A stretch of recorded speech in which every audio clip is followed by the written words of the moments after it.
জেনা ফ্রি মিক্সিংটাকে উন্মুক্ত করে দেয়া হলো, ছেলে মেয়ের অবাধ বিচরণটাকে উন্মুক্ত করে দেয়া হচ্ছে।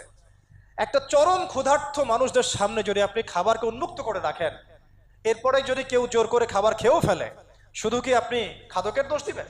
পুরো সিস্টেমটাই দায়ী, পুরো সিস্টেমটাই দায়ী। এখানে আপনি নারী পুরুষকে অবাধ মেলামেশা দিয়েছেন, ফ্রি মিক্সিং এ দিয়েছেন, একদম ছোটবেলা থেকেই, স্কুল লাইফ থেকে, কলেজ লাইফ থেকে, ইউনিভার্সিটি লাইফ থেকে, জব সেকশনে, এমনকি রাজনীতি করতে গেলেও কর্পোরেট সেকশনে, ব্যবসায়িক সেকশনে, অফিস আদালতে, সব জায়গায় ফ্রি মিক্সিংকে অবাধভাবে আপনি উন্মুক্ত করে দিয়েছেন, আমরা উন্মুক্ত করে দিয়েছি।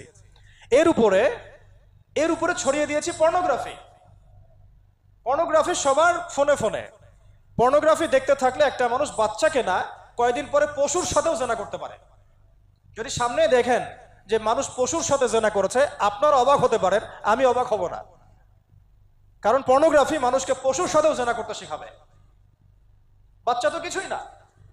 এর উপর আছে বিবাহ বহির্ভূত সম্পর্ক, ব্যভিচার, জিনা, ফ্রি মিক্সিং, ভ্যালেন্টাইন্স ডে এর মতো দিবসগুলো পালন করে ছেলে মেয়ের অবাধ মেলামেশা।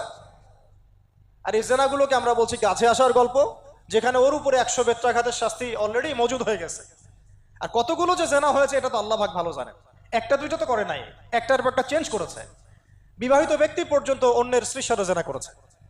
আর এটা তো ধর্ম তো অনেক বড় বিষয়, ধর্ম তো অনেক বড় বিষয়। এটা তো এটা মানবতা বিরোধী অপরাধ, এটা তো একটা মানবতা বিরোধী অপরাধ।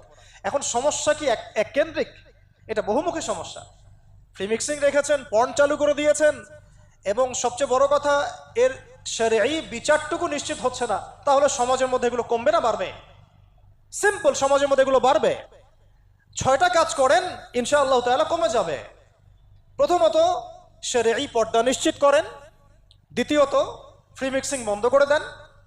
তৃতীয়ত, আপনারা জেনার শাস্তি চালু করেন।